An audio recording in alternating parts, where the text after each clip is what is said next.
जो हैं उस पर भी आएंगे, चर्चा करेंगे उस पर भी। लेकिन अभी ये समझना ज़रूरी है कि क्या एक तस्वीर साफ हो गई है।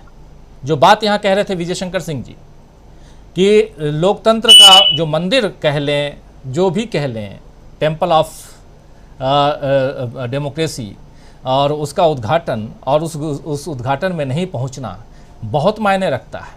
पूरी दुनिया आज तो एक पल में दुनिया के पास विस्फोट की तरह पहुँच जाती हैं खबरें। राजीव जी, अपन इसको शुरू कर, इस चर्चा को मैं करना चाहूंगा जो राजदंड को लेकर है।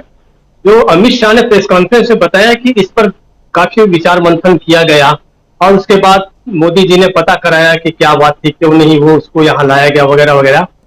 तो पहले तो जनता को ये जानने का हक है और सरकार को भी इस बात को बताना चाहिए कि उस चर्चा में कौन लोग थे, ऐसे कौन से लोग हैं जिन्होंने ये सजेस्ट किया कि भाई उस राजदंड को वहां से लाकर म्यूजियम से निकालकर यहां लाया जाए। तो पहली बात तो यह है कि भारतीय जनता पार्टी की जो पूरी की पूरी सरकार, हालांकि हमारी पूरी राजनीति जो है वो विवेकहीन तो है ही, संस्कृति शून्य भी है। संस्कृति के बारे में शायद ही कोई ऐसा बड़ा नाम इस सरकार में नजर आता हो। है कुछ बड़े लेखक हैं, कोई ये है, लेकिन कम से कम भारतीय जनता पार्टी या जो लोग मैटर करते हैं, जो लोग निर्णायक हैं, उनमें ऐसे संस्कृति के जानकार, उनकी व्याख्या करने वाले ऐसे लोग बहुत कम है या लगभग है ही नहीं। और अगर होंगे तो मुझे लगता नहीं कि उनसे कोई सलाह मशविरा लिया जाता होगा। राहुल सांकृत्यायन साहब जो थे, ये इन्होंने अपनी किताब में भुवक्कर शास्त्र में बहुत अच्छी बात लिखी है। उन्होंने कहा है कि संग्रहालय जो है वो हमारे इतिहास और संस्कृति को जानने का बेहतरीन केंद्र होते हैं, बशर्ते कि हमारे पास वैसी आंखें हो। ये बड़ा महत्वपूर्ण वाक्य उनका, बशर्ते कि हमारे पास वैसी आंखें हो। देखिए, नेहरू जी जो थे वो हमारी भारतीय राजनीति के मतलब सबसे बड़े लोगों में से तो एक थे ही, संस्कृति के बड़े जानकार थे और भारत के इतिहास के बड़े जानकार थे।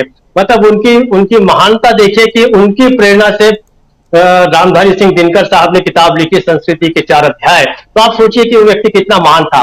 जब उस व्यक्ति ने राजदंड को म्यूजियम में रखवा दिया तो उसके पीछे पूरा का पूरा उनका एक थॉट प्रोसेस जरूर रहा होगा। अगर नेहरू जी को ये ठीक से फॉलो कर ले तो इनकी आधी इज्जत बच सकती है। राजदंड का उल्लेख जो है वो इसलिए किया जाता है कि हमारे यहाँ जो मतलब उसको ये कहा जाता है कि जो राजदंड है वो क्या है। राजदंड जो है वो सत्ता का प्रतीक है वो, लेकिन बाद में उसका क्षरण जो हुआ, उस शब्द का अवमूल्यन साम दाम दंड भेद के रूप में लिए गए कि राज्य को चलाने के लिए आपके पास ये प्रकार ये 4 उपाय होने चाहिए। इस सबके अलग अलग अर्थ है। साम का अलग अर्थ है, दंड का अलग है, ये हम सब जानते हैं। भेद का अलग है कि भेद मतलब किसी के रहस्य पता करके राज वगैरह वगैरह करना। दंड जो है वो एक तरफ से राजा का सबसे बड़ा हथियार था और वो सजा देता था। लेकिन आधुनिक जीवन में, आधुनिक जो आज का जो परिदृश्य है उसमें दंड का इस्तेमाल कम है। न्याय शास्त्र जो है वो अधिक लोकतांत्रिक शब्द है, इसलिए दंड की बात ठीक है। अंग्रेजों ने भी तो पूरा कोडिफिकेशन किया, भारतीय दंड संहिता बनाई, दंड संहिता आज भी काम करती है, वो अपनी जगह ठीक है। लेकिन अधिक लोकतांत्रिक शब्द जो है वो न्याय शास्त्र, न्याय है, न्याय देना, और न्याय देने के अंतर्गत दंड दिया जाता है, ये बात तो सही है। लेकिन नेहरू जी को ये लगा कि लोकतंत्र में दंड का काम कम है, न्याय का काम ज्यादा है। लोगों के साथ आप अच्छा व्यवहार कीजिए, इसलिए उन्होंने उस दंड को यहां स्थापित नहीं किया। फिर आप देखिए कि प्रतीकों के साथ जो खिलवाड़ हो रहा है, भारतीय जनता पार्टी की जो मानसिकता है वो मानसिकता ऐसे ही तमाम चीजों के रौद्र रूपों में उनका बड़ा विश्वास है। आप राम का जो सौम्य और संतुलित चेहरा था, उस चेहरे को उन्होंने बहुत ही क्रोधित रूप जो है राम का वो उन्हें पसंद आता है। ऐसे ही हनुमान जी का जो भक्तिभाव वाला चेहरा है वो पसंद नहीं आता। उसकी जगह बजरंग दल और सारी भारतीय जनता पार्टी के लोग, आरएसएस के लोग, बाकी विश्व हिंदू परिषद के लोग जब भी उसका प्रदर्शन करते हैं तो अब हनुमान जो है वो एक दूसरे रूप में है। तो जो सत्ता का जो क्रूर रूप है, व्यक्ति का जो क्रूर रूप है, वो इन्हें बड़ा पसंद आता है। इसी के अंतर्गत इन्होंने जो अशोक चक्र है या शिलालेख है जिसमें न्याय की बात अशोक करते रहे हैं या बड़े बड़े लोग करते रहे हमारे पुराने शासक, उसके बजाय उन्हें ये लगता है कि दंड का मतलब है कि डरा के रखो जनता को। इस मानसिकता के अंतर्गत राजदंड को वहां से लाकर यहां रखा गया है। लेकिन इस अभी जो कुछ भी प्रपंच हो रहा है इस मामले को लेके कि राष्ट्रपति को नहीं बुलाया गया, या मोदी जो है वो 2024 की तैयारी के अंतर्गत जो है वो इस मौके का पूरा फायदा उठा रहे हैं और इस तरीके से, लेकिन वो नहीं जानते थे कि इसके कारण पूरा का पूरा हमारी राजनीति दो खेमों में सीधे सीधे विभक्त हो जाएगी। मतलब जिस काम को बहुत सारे विपक्षी नेता मिलकर कर रहे थे उसको एकाएक तेजी मिल गई, सीधे सीधे दो खेमे तो बन ही गए हैं। लेकिन ये बात भी सच है कि ये जो 20 लोग हैं जो आज कह रहे हैं कि बहिष्कार करेंगे, ये खेमा वैसा का वैसा इंटेक्ट रहेगा, ऐसी पूरी उम्मीद है। हो सकता है कि आज जो सत्ता के साथ खड़े दिख रहे हैं, मोदी के साथ खड़े दिख रहे हैं, उनमें से कुछ लोग जो है परिस्थितियों का आकलन करके आने वाले समय में वो इधर टूटकर आ सकते हैं। तीसरी बात जो आपने छत्तीसगढ़ की बात की, छत्तीसगढ़ में देखिए आदिवासी नंद कुमार साय जो है वो तो हो ही चुके हैं।